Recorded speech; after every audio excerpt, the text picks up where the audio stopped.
Eritreia, África Oriental.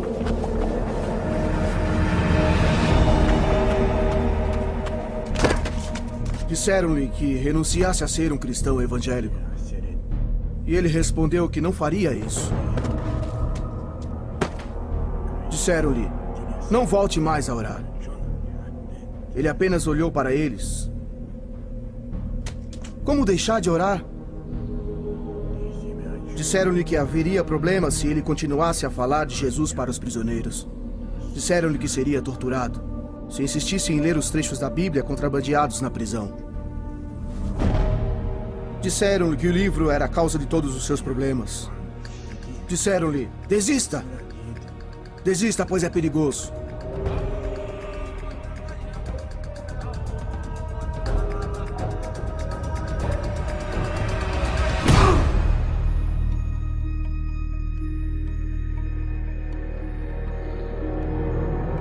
O livro perigoso. Versão brasileira, Comeve, São Paulo.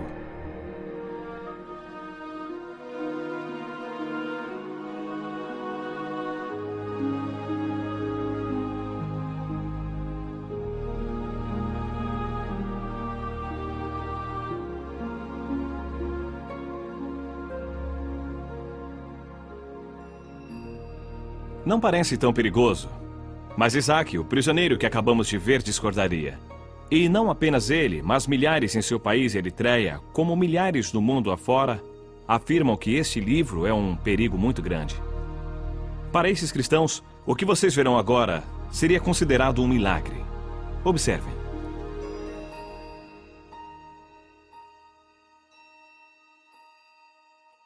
Ninguém chamou a polícia. Não me importunam. Não me mandaram embora. Não me preocupo nem um pouco em ser preso, torturado ou morto por ler minha Bíblia. Ler minha Bíblia não parece um milagre hoje em dia. Mas seria nos idos do século XVI. Naquele tempo, apenas sacerdotes podiam ler as Sagradas Escrituras. Alguns podiam ouvir, mas não podiam ler. Um homem chamado William Tyndale mudou a situação. Inglaterra, 1523. Tyndale achava que todos poderiam ler a Bíblia. Ele saiu de casa e fugiu para a Alemanha, onde traduziu a Bíblia para o inglês, imprimindo 6.000 exemplares. Essas foram as primeiras cópias da Bíblia em inglês.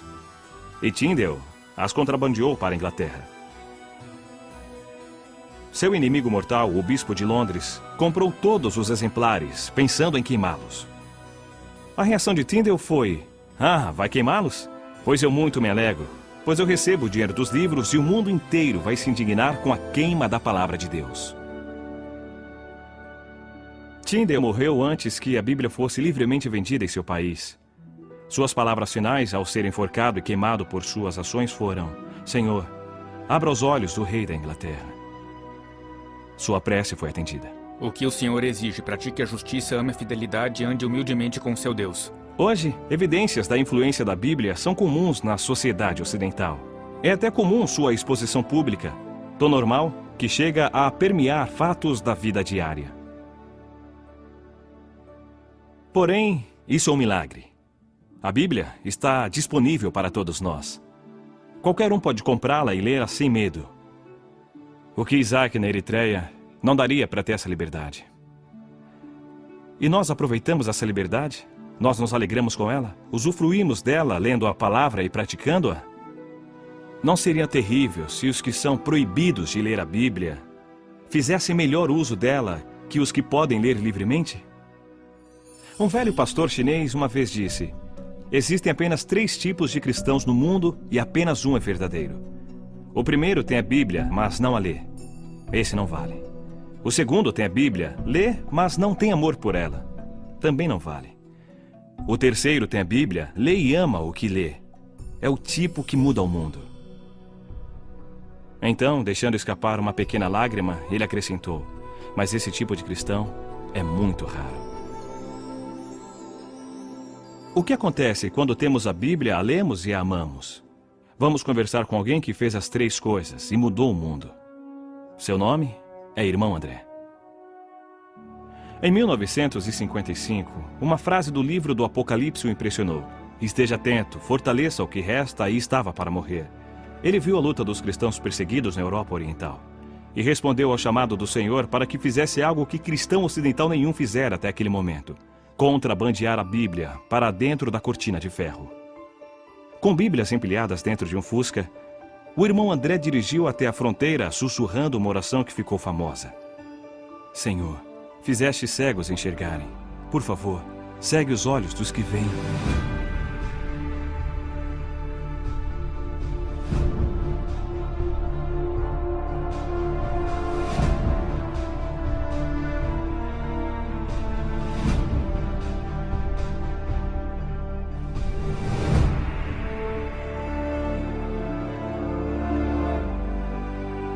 Deus respondeu à sua oração.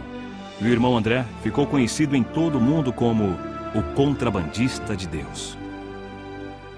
Irmão André, os governantes ainda acham que a Bíblia é um livro subversivo e perigoso. E por que eles têm tanto medo da Bíblia? Porque a Bíblia nos faz novas pessoas.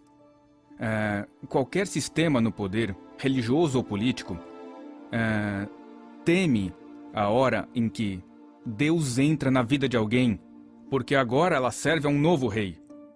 O apóstolo Pedro disse em Atos que devemos obedecer antes a Deus e depois aos homens. De repente, quem está no poder perde o controle sobre o homem que lê o livro. Nós, por meio desse livro, nos tornamos um povo de opinião, povo de convicções tão fortes que nada as abala, mas sempre baseadas no amor, na compaixão e sempre sob o comando direto do Senhor. E quanto aos cristãos que não vivem sob regimes totalitários? Há sentido em dizer que a Bíblia é um livro perigoso, mesmo vivendo numa sociedade livre? Sim, e essa é a razão dos ataques contra nós cristãos, porque lemos a Bíblia. O método é diferente, o efeito é o mesmo. Somos muito ocupados para ler toda a Bíblia. Nós seguimos alguns trechos, passagens selecionadas, versículos. Devemos nos tornar pessoas segundo a Bíblia, ler o livro inteiro, toda a obra, pelo menos uma vez ao ano. Se é demais, você é preguiçoso. Como esperar que o Senhor o abençoe, o use e o proteja se tem preguiça de ler sua palavra, pela qual milhares de pessoas foram mortas, profetas foram mortos por ela, os apóstolos foram mortos por ela, mártires da história da igreja morreram por ela, hoje pessoas morrem por ela, e deixamos a Bíblia na estante? Há uma história de uma família na Holanda, onde eu morei. Um pequeno garoto encontrou a Bíblia da família coberta de pó. Levou-a para a mãe e perguntou: "Mãe, esse é o livro de Deus?" A mãe olhou o livro e disse: "Claro que é o livro de Deus." E ele falou: "Por que não o devolvemos, já que não usamos?" Há pessoas que desejarão percorrer o caminho que você trilhou. Então, dê-lhes um ponto de partida pelo qual poderão começar a viver segundo a Bíblia. Qual seria este ponto? Uma das minhas orações ainda é: Deus, faz-me verdadeiro.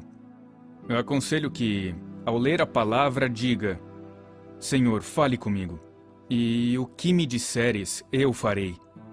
E surgirá uma nova vida de aventura que o espantará. Deus o provará. Se Deus não o provar, me surpreenderei. Se você nunca for atacado pelo diabo, me surpreenderei. Mas como? Eu não sou digno de um ataque? Você pede por problemas quando segue a Jesus radicalmente. Mas nos problemas diga aleluia, eu estou no caminho certo. Siga o livro, siga. Siga o livro. Isso mudará a sua vida. E é aí que surge o perigo. É quando precisamos que a igreja perseguida nos mostre o caminho. Durante a Guerra Fria, eu conheci um fazendeiro da Tchecoslováquia que jamais havia visto uma Bíblia. Ele pregou por 20 anos baseado em 10 capítulos de Atos e em 4 de 1 Timóteo, copiados à mão por sua mãe. Aquelas poucas páginas eram tudo o que ele conhecia da Bíblia. Quando lhe dei uma Bíblia inteira pela primeira vez em sua vida, ele ficou chocado.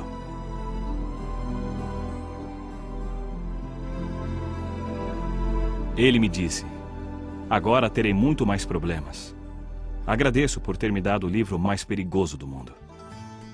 E depois ele perguntou: você tem esse livro há muito tempo? Diga-me, que belos problemas ele lhe causou. Que pergunta! Foi direto ao meu coração. Que belos problemas a Bíblia lhe causou. Ela deveria causar problemas para todos nós? Será que a Bíblia já me pôs em perigo? Ou é apenas um chamado aos irmãos Andrés deste mundo e daquele pastor tcheco? Parece coisa da Guerra Fria. Mas, na verdade, não é tão fácil gostar deste livro. Muitos de nós passamos por períodos talvez inevitáveis em que achamos a Bíblia um tanto difícil, entediante, diriam alguns. Respeitamos o livro, mas não o lemos muito. Não é fácil admitir o fato. Mas nos lugares onde cristãos são proibidos de portar uma Bíblia, lugares onde as pessoas arriscam a vida por seguir a Jesus, a Bíblia tem um valor extraordinário. Encarar essas histórias pode mudar o modo como encaramos nossa Bíblia. Amontoados em contêineres como este, estão centenas de cristãos da Eritreia de hoje.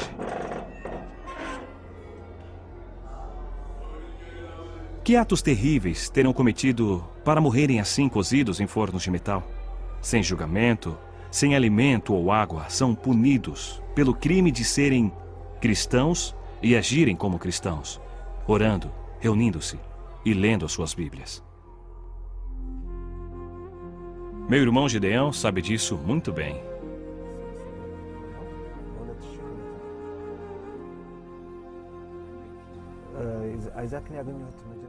O comandante de Isaac costumava dizer que não o trocaria por 10 outros soldados.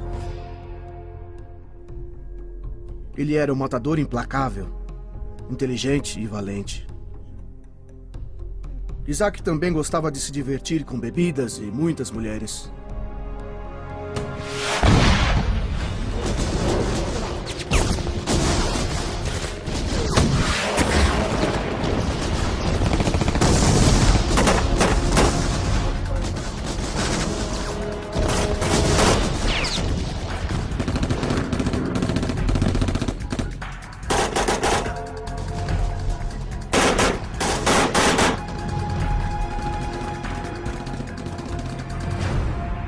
No meio de uma guerra, sobrevivia como podia.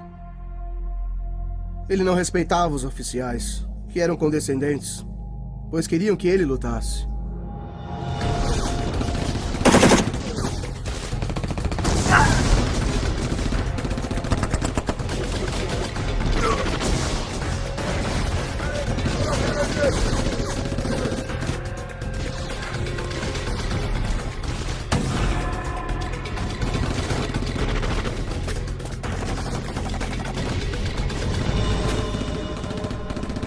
A unidade de Isaac tinha 500 homens. 450 morreram em batalha. A maioria dos sobreviventes estavam seriamente feridos. Isaac saiu ileso.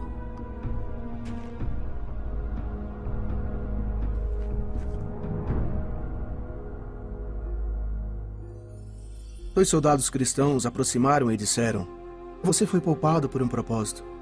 Deus deve ter planos para você, ou você também estaria morto." Isaac abriu seu coração e decidiu seguir a Jesus.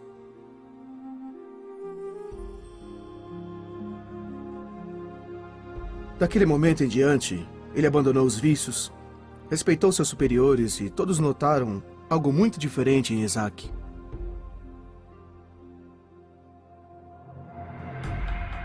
O comandante também reparou e ficou furioso. Disse a Isaac: "Você perdeu o instinto assassino. Preferia você insubordinado e bruto, em vez de cristão. Você poderia ser um grande soldado."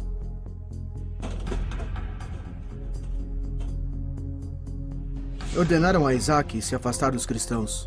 Proibiram que ele lesse a Bíblia.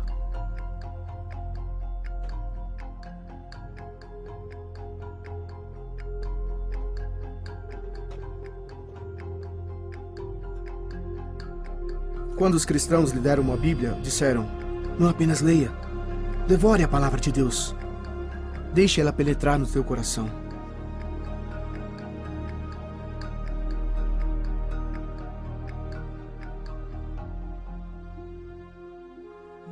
Isaac tinha cuidado para que ninguém o visse lendo a Bíblia.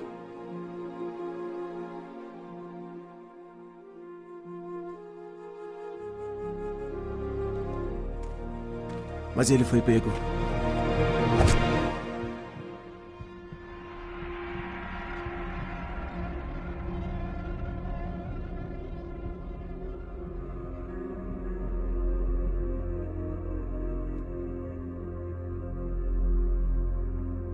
Após dias sob o sol, perguntaram a Isaac se deixaria de ler a Bíblia. E ele disse: "Não, eu não posso." As torturas aumentaram. Eles o amarraram e mantiveram na posição helicóptero por 7 longos dias.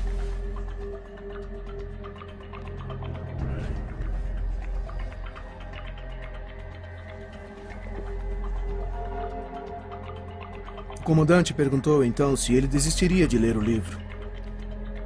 Mesmo assim, Isaac não concordou em deixar de ler a Bíblia.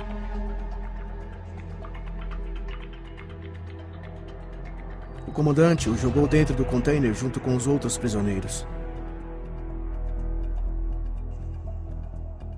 Havia tanta gente que eles tinham que dormir em turnos.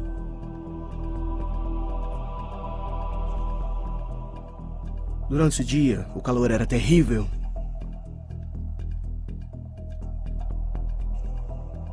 À noite, o frio os fazia tremer.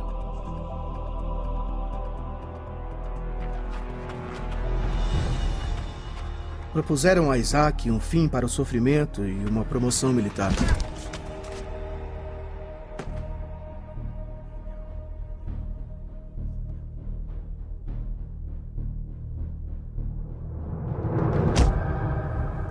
Queriam que ele concordasse em abandonar a Bíblia, não falar com cristãos, não falar de Jesus e não orar.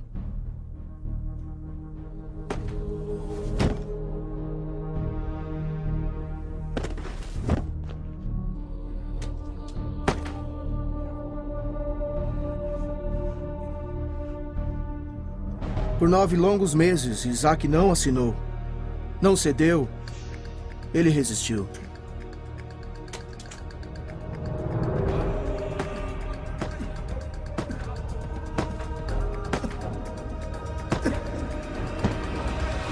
Em 2004, o comandante desistiu.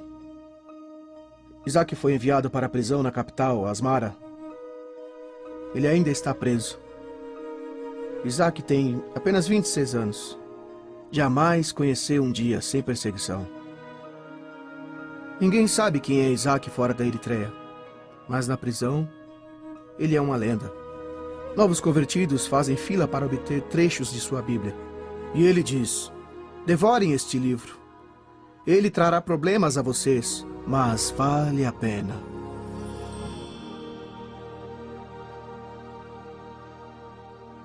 Passou muito tempo desde que Tyndale morreu por contrabandear Bíblias para a Inglaterra. Perseguição por ler a Bíblia já é passado na Inglaterra. Mas a história de Isaac abre os meus olhos para uma incrível liberdade que eu desfruto. Liberdade que Isaac jamais terá. Não sei quanto a vocês, mas a realidade de Isaac sofrendo na prisão de Eritreia abala o meu mundo confortável. Muda a minha visão da Bíblia, transforma a seriedade do meu compromisso.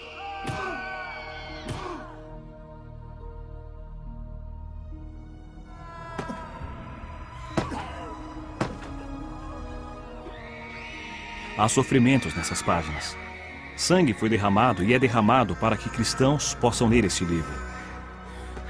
Lembrar-me disso muda tudo. Este é meu pacto de Isaac. Isaac manteve-se firme e jamais assinou um papel dizendo que não leria mais a Bíblia. Eu me comprometo a ler a minha Bíblia de outro jeito.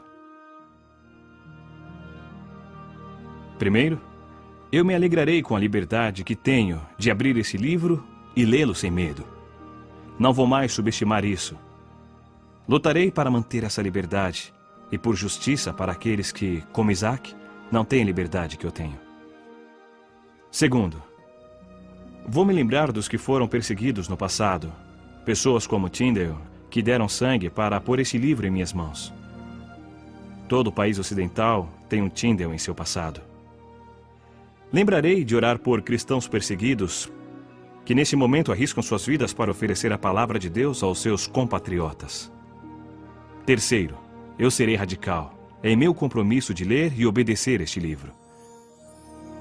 O irmão André disse, examine o livro e deixe que o livro examine você. Siga o livro.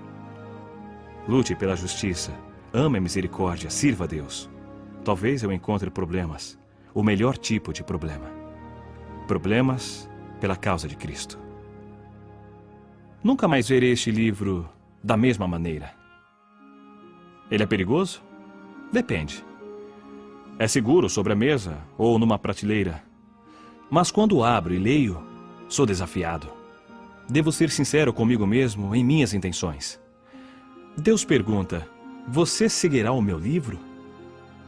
E se eu disser sim, serei mudado. E isso é perigoso. É uma transformação na vida.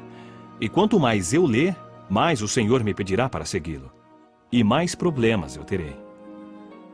Mas ao longo do caminho, haverá muita alegria por confiar a própria vida nas mãos de Deus. Que lição poderosa mostrou Isaac, preso por causa de Jesus Cristo na distante Eritreia. Sigam o livro. Sigam o livro perigoso.